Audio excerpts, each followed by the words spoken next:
Good morning. Thank you for joining me for another 5 good minutes with the Word. I'm Barry Bryson, and we're continuing our study of the minor prophets by continuing our study with the prophet Amos. We began to introduce the book yesterday by giving something of the background of the book and the concerns of the book, and talked about the prophet Amos himself, who is evidently basically a subsistence farmer, not trained to be a prophet.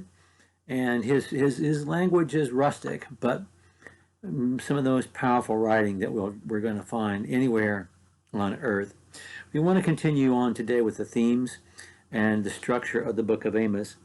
We said yesterday that Amos begins his book to the northern kingdom by pronouncing judgment upon their neighbors. In fact, he kind of circles the nation of Israel with a circle of condemnation, prosecution, judgment against all their neighbors. And I'm sure he has piqued their attention, and that their interest is high. And when they're listening very intently to what he has to say next, he brings God's judgment upon them. We talked about how judgment is announced in the very beginning. The earthquake is mentioned, and then the Lord roars from Zion like a lion, and he frightens everybody, the shepherds in their pastures.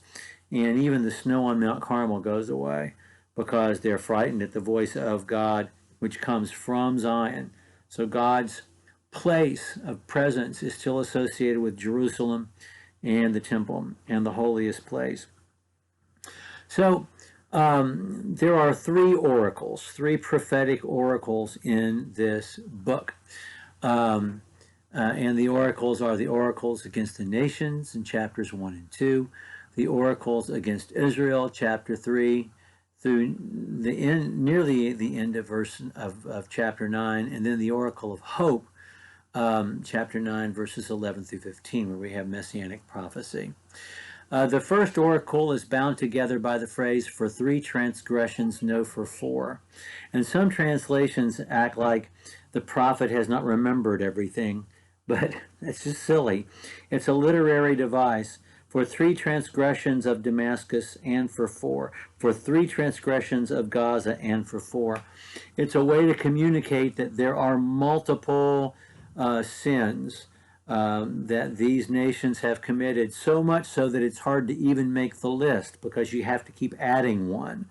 So that first oracle is tied together by the repetition of the phrase, "For 3 transgressions, no for 4." The second oracle is tied together by the repetition of the phrase, "Hear this word." Hear this word. God has burdened Amos, and the name Amos means burden, with a word of judgment. So hear this word. And then the last oracle is tied together by the phrase, "Yahweh showed me." Yahweh showed me. He showed me what's about to happen, and this is what it's going to be like. And the prophet repeats that. The themes of Amos are not necessarily the themes we think of as the major themes in some of the other prophets.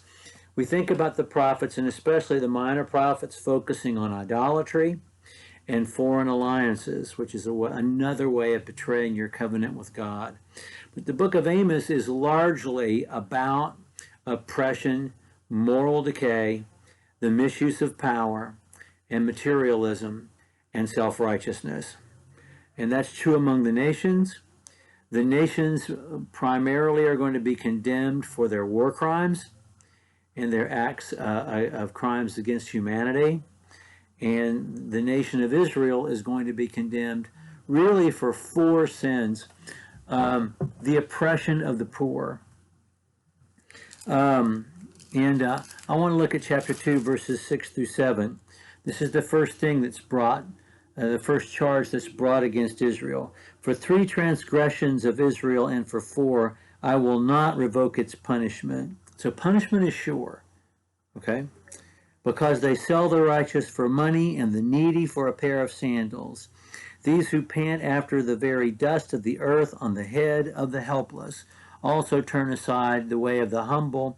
And so anyway, "and a man and his father resort to the same girl in order to profane my holy name." The people are enjoying their luxury and excess, and they're standing on the heads of the poor to get it. And they're mistreating the poor and the righteous and the humble. And then, as we read in this verse, there's also moral decay.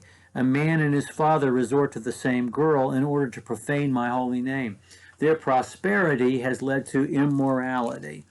And that moral decay, especially the materialism of it, is so well expressed. That's another sin, materialism. The materialism that it produces and is produced by moral decay. In chapter 4, verse 1, he's talking about the wealthy women.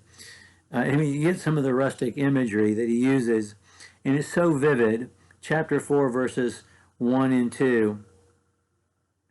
Hear this word, you cows of Bashan, who are on the mountain of Samaria, who oppress the poor, who crush the needy. Then say to your husbands, bring us some more wine, that we may drink. The Lord God has sworn by his own holiness. Behold, the days are coming when they will take you away with meat hooks on the last, and the last of you with fish hooks. And you will go out through the breaches in the walls, everyone straight before her, and you will be cast to Harmon, declares the Lord. So this image that these prosperous women are like well-fed cows on the hillside who enjoy their prosperity on the backs of the poor, and who lay on their couches and say to their husbands, bring us another drink. Well, you're going to be hauled away like the carcasses of these cows on meat hooks. It's pretty vivid and severe, but he's talking about the materialism, the moral decay that all comes about because you have oppressed the poor and not defended the humble and the righteous. And then there is the self-righteousness, the feeling that you are confident and safe in your own cocoon of prosperity.